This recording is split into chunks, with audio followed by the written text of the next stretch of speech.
main cewek tu. Ibu naik ular dah berpecah-pecah. Aku fikir lah bah. Ni balong cerita kan. Itu sih kan. Boleh. Mana tempat minta? Dia nak tempat minta. Ya, mana tak nak buat main ke dia? Oh, punya Pak Ming. Kenapa pegang? Peng bersabah guni je. Kula. Aku dah minta peng Malaysia. Asal mana tak nak aku sebut? Patah jam kebaikan. Asyik. Dah putih guna peng kurang raya ke cawek. Buat pecah pemain NG. Menyekap di bawah kata mereka. Dua boh. Item. Item. Dua bawah item. Biar sabar. Kau putih. Lalu CPP lain tau. Di bawah kata mereka. Dia mana cewek mubutan.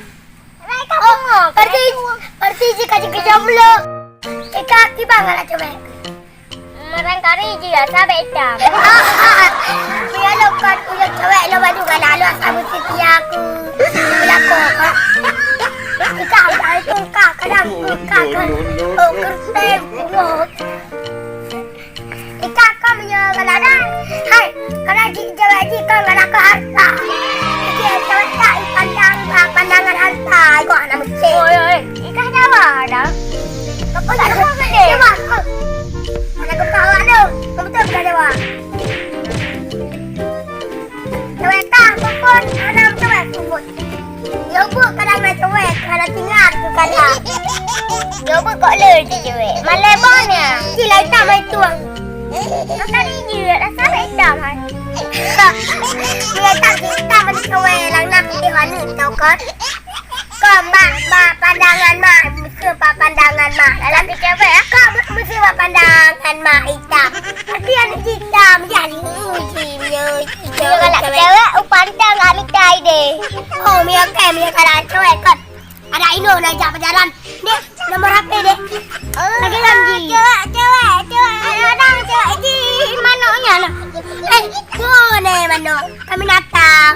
Berjalan ke manusia. Mesti mana sampai mana? Kami cewek sampai mana? Kita ayo manusia. Kita manusia cewek. Punya anak peng. Ya, kami capek dulu. Oh, Kita ada. Aku belayar tak berangkat bila. Ya. Kadang asik aja. Alah, asik. Kita aja.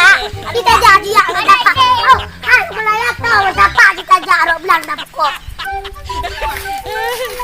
Dia galak cewek. Parang.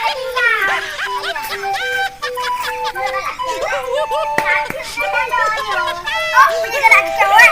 Aku juga talo. Tak pegakkan galak kulung. Aku aja. Tahu ni yang mentang. Tapi kayaknya. Kan, item yo. Muncak mana dia? Gede punya. Oh ya, dia orang cepat. Ayo, kita pergi. Ibang Mika. Assalamualaikum warahmatullahi wabarakatuh. Kami sudah cukup main filmnya dan jangan lupa subscribe di Info Desa.